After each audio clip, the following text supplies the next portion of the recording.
le Club Éco d'Objectif Aquitaine. Merci de nous rejoindre pour cette émission en compagnie d'Antoine Godbert. Bonjour. Bonjour. Vous êtes le directeur d'une agence qu'on appelle Europe Éducation Formation France. C'est bon, 2A2F. Bravo. Si je dis Erasmus France, vous allez me taper dessus? Pas du tout, parce que c'est probablement le nouveau nom. Bon, j'aimerais qu'on parle des missions et du rôle de cette agence en quelques mots et pour faire court et synthétique. Alors, vous l'avez vous-même dit, en donnant son nom qui risque d'être officialisé l'année prochaine, l'agence Europe Éducation Formation France, c'est l'agence qui prend en charge l'ensemble des programmes de coopération et de partenariat dans le domaine de l'éducation, partenariat européen. Donc, ça veut dire un certain nombre de programmes dont les noms sont connus. Le plus célèbre, le vaisseau amiral, c'est le programme Erasmus, que tout le monde connaît. Il y a aussi le programme Leonardo, qui concerne les apprentis et les entreprises. Le programme Grundtvig, qui est beaucoup moins connu, puisque le pasteur Grundtvig, qui est un personnage très célèbre du Danemark, n'est pas forcément la personnalité la plus connue en France. Ça concerne la formation des adultes. Et puis, pour les plus jeunes, nous avons le programme Comenius, pour l'éducation primaire et secondaire. Et puis, on a toute une série de dispositifs. L'Europass, qui est le CV européen, l'Euroguidance, le service de réseau des spécialistes de l'orientation, le label européen des langues qui récompense les langues. En fait, toute une série d'actions et de programmes qui vont être regroupés l'an prochain dans un seul programme qui s'appellera Erasmus pour tous. Et donc, qu'est-ce qu'on fait? On fait trois choses. Un, on subventionne des projets qui correspondent à ces différents programmes avec une idée magnifique qui est celle de donner du concret à l'éducation et la formation tout au long de la vie. Alors c'est un vieux rêve depuis la Renaissance, je pense que Montaigne devait en parler, Montesquieu aussi, et c'est Condorcet probablement au XVIIIe siècle qui l'a théorisé le mieux possible, mais depuis 2 siècles, comme vous le savez, on est dans chacun de nos pays européens avec des administrations correspondant à des modes éducatifs qui sont fragmentés, donc une administration pour l'enseignement supérieur, une administration pour l'enseignement professionnel, une administration pour l'enseignement primaire. Et donc c'est très très difficile, il n'y a pas qu'en France, pour donner une réalité concrète à l'éducation, à la formation tout au long de la vie. Alors qu'on a la chance à Bordeaux d'avoir une agence qui prend en charge cette éducation tout au long de la vie, pour gérer les programmes, pour en assurer la promotion, ce qui est la deuxième mission, et la troisième, pour faire ce qui est très compliqué, essayer de mettre en cohérence les stratégies correspondant à ce que l'on veut au niveau national et ce qui est voulu au niveau de Bruxelles. Pourquoi est-elle basée à Bordeaux d'ailleurs, cette agence? C'est à la fois un hasard de l'histoire et puis une volonté commune à différents gouvernements de donner à Bordeaux une institution dans le cadre de la décentralisation dans les années 90. C'est une décision qui avait été prise en 95, qui a été renouvelée en 2000 et qui a été rendue effective en 2003. Donc on a 10 ans de présence à Bordeaux. Peut-être que ceux qui voulaient cette décentralisation à Bordeaux, et certains sont encore vivants, ont des responsabilités importantes dans les collectivités, on pensait que Bordeaux était une capitale européenne. Nous pensons à l'agence qu'elle est une capitale européenne, qu'elle est en même temps une capitale euro-méditerranéenne, et que donc c'est bien de pouvoir travailler à partir de Bordeaux, dans une France, comme on sait, très très très jacobine. Et moi qui me suis habitué à un Bordeaux plus girondin depuis maintenant 3 ans, je trouve que ça a été une excellente décision. Nous sommes très proches de nos voisins comme ça méditerranéens, et puis aussi nous bénéficions à Bordeaux à la fois d'une bonne base d'entreprises qui ont déjà des relations avec l'Europe et puis avec le monde, et puis on bénéficie aussi d'une histoire. Et cette histoire, c'est aussi une marque.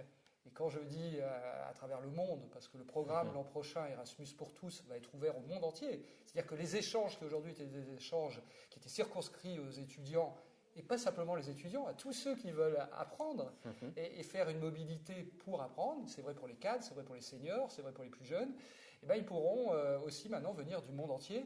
Et là, le fait de s'appeler Bordeaux, alors je sais que c'est un nom très goulayant, mais c'est surtout une marque mondiale. Et donc pouvoir bénéficier d'une marque mondiale pour l'agence, c'est quelque chose d'essentiel. Alors j'aimerais qu'on approfondisse un peu ce sujet d'Erasmus pour tous à partir de 2014. Je crois que le programme va jusqu'en 2020, si ma mémoire est juste. Qu'est-ce qui va changer fondamentalement? Alors, ce qui va changer, a priori, 3 choses. La première, un grand espoir, c'est qu'il y aura plus d'argent consacré à l'éducation et à la formation tout au long de la vie. En ce moment, je pense que j'enfonce des portes ouvertes en disant qu'il est difficile de trouver des secteurs où il y a plus d'argent. Donc là, il y a un consensus entre les trois institutions qui choisissent le budget, hein, le Conseil avec nos chefs d'État et de gouvernement, le Parlement européen et puis la Commission européenne qui propose un budget. Donc là, il devrait être légèrement plus important qu'entre 2007 et 2013. Aujourd'hui, on est à peu près à plus 25, plus 30% d'augmentation. Vous aviez d'ailleurs tiré un peu la sonnette d'alarme il y a quelques mois en disant attention au budget. Est-ce que vous êtes un peu rassuré? Oui, alors j'avais tiré la sonnette d'alarme. D'ailleurs, ce n'était pas moi, c'était plutôt un autre grand Aquitain qui est Alain Lamassoure, qui est le président de la commission du budget au Parlement, qui avait dit attention, on n'aura peut-être pas les financements pour Erasmus pour 2012 ni pour 2013. Moi, j'ai surtout rassuré. Parce qu'il me semblait d'abord inepte de penser qu'on allait arrêter, avant de faire un nouveau programme, les mobilités de ceux qui bénéficiaient pour 2012-2013. Puis deuxièmement, parce que justement, tout ça s'inscrit dans une stratégie européenne que partagent en général l'ensemble des partis politiques dans notre pays, hein, qui est de dire oui, c'est une Europe qui marche, l'Europe des échanges d'étudiants, donc il faut lui donner plus de budget. Donc première chose, il devrait y avoir plus de budget. Je vous ai dit, alors aujourd'hui, je peux vous dire plus 25 à plus 30%, mais comme le Parlement européen, comme vous le savez, a refusé le budget et qu'il est très favorable à cette Europe de la connaissance, on peut supposer qu'on aura encore plus de budget. Deuxième changement, l'ouverture au monde, c'est-à-dire que là, ceux qui en bénéficiaient aujourd'hui n'appartenaient non pas aux 27 ou aux 28 avec l'arrivée de la Croatie, mais aux 33, parce qu'on est déjà dans une Europe bizarre, avec cette Europe de l'éducation, puisqu'elle correspond à 33 pays, et demain, elle va être ouverte, comme on dit, à tous les pays tiers. Donc ça, c'est vraiment très, très nouveau. Et j'ai déjà à l'agence des Américains qui arrivent, des Chinois, pour se renseigner, probablement demain des Brésiliens ou des gens du Golfe. Troisième grande différence, je vous avais eu du mal à dire notre nom, on a commencé cet entretien, Europe, Éducation, Formation, France. Et c'est vrai que si on avait un nom aussi compliqué, c'est qu'on correspondait à des différentes actions que j'ai décrites à ce début d'entretien. Et là, on va essayer de simplifier, parce que c'est important aussi que l'Europe montre qu'elle est capable de simplifier avec un seul programme générique qui va s'appeler Erasmus pour tous.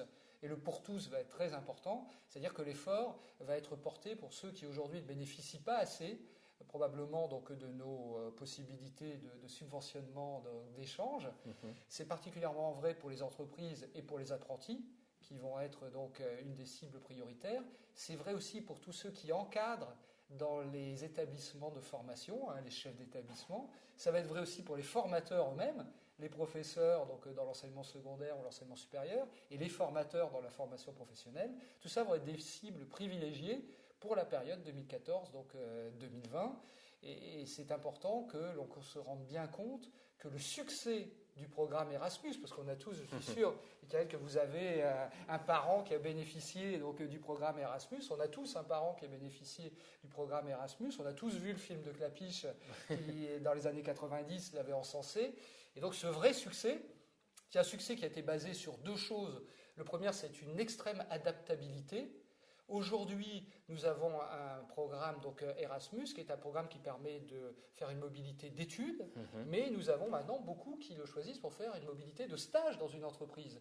Si on prend l'Aquitaine, aujourd'hui, on a 1600 jeunes qui ont bénéficié d'une mobilité Erasmus, et beaucoup ont choisi la mobilité de stage. On est d'ailleurs à plus de 25% d'augmentation, donc une extrême adaptabilité du programme. Et puis, deuxièmement, Erasmus, ça a marché parce que c'est l'utile et l'agréable. L'utile, parce que ça donne des compétences, et des compétences qui sont avérées par les chefs d'entreprise, et puis par les employeurs en général. Et puis de l'autre côté, c'est l'agréable, parce qu'on est entre Européens, parce qu'on est jeune, parce qu'on est face à des difficultés liées à la crise économique et sociale que nous vivons actuellement, mais qu'on essaye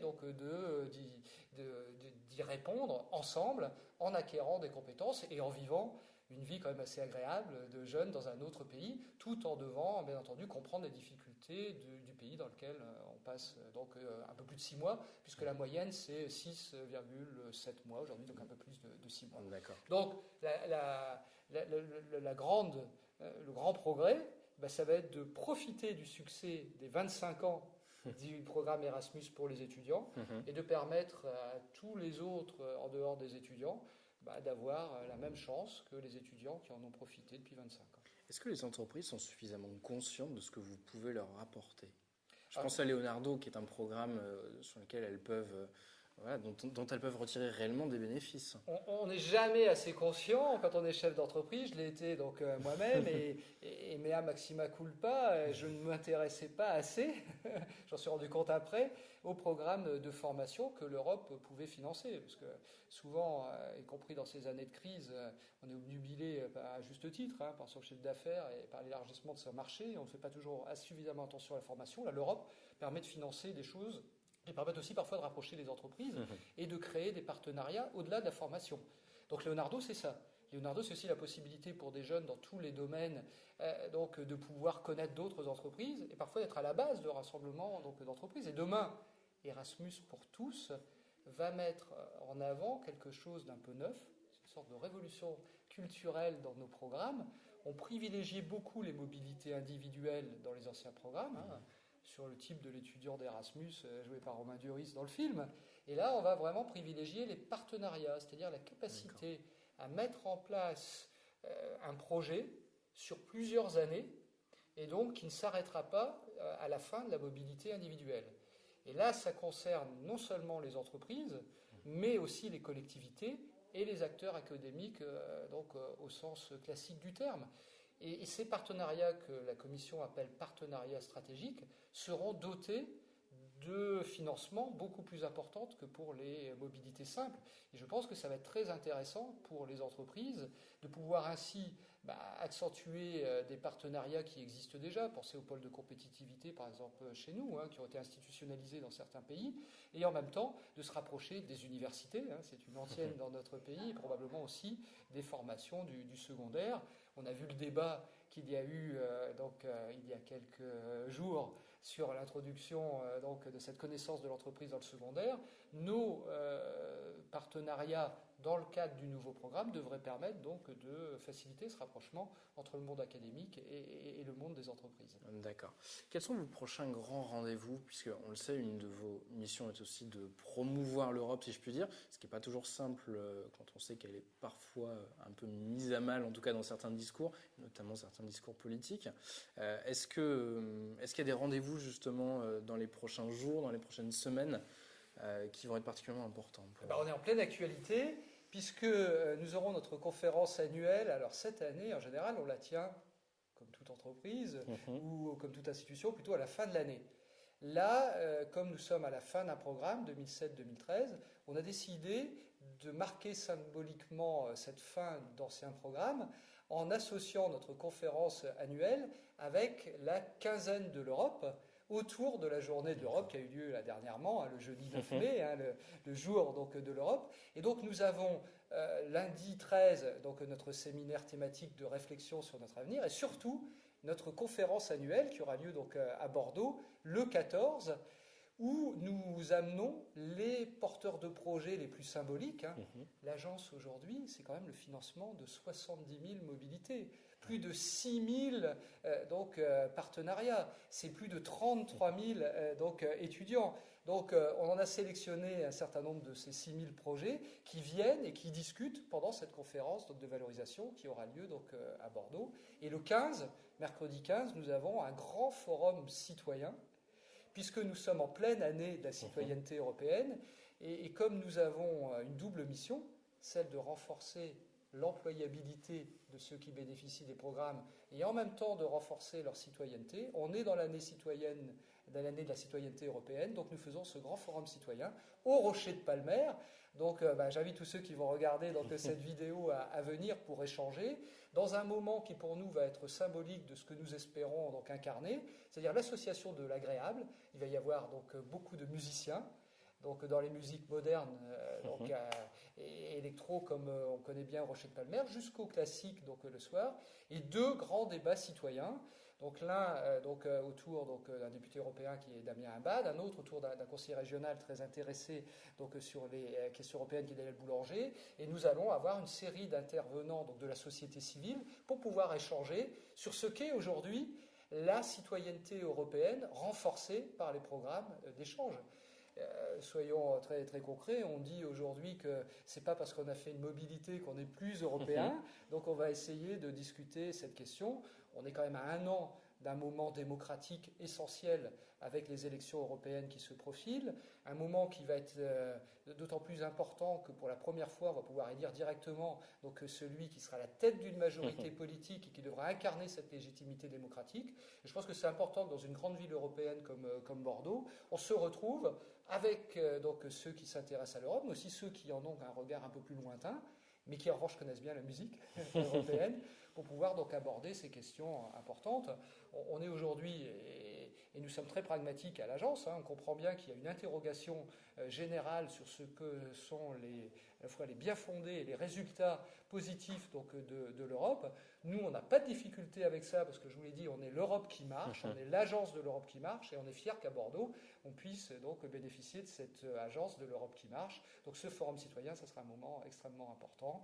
Et puis au-delà de ça, comme vous le savez, on est dans le joli mois de mai donc de l'Europe, et donc il y a toute une série de manifestations que nous faisons notamment en lien avec la Maison de l'Europe Bordeaux-Aquitaine. Bon, merci beaucoup Antoine Godbert. Rendez-vous le 15 au Rocher de Palmer donc pour ce forum. À toute l'équipe d'Objectif Aquitaine est la bienvenue, donc très bonne semaine de l'Europe à vous. Merci beaucoup. Et je crois que d'ailleurs nos lecteurs sont aussi invités donc à ce forum, donc on compte sur vous. Merci beaucoup et bonne journée.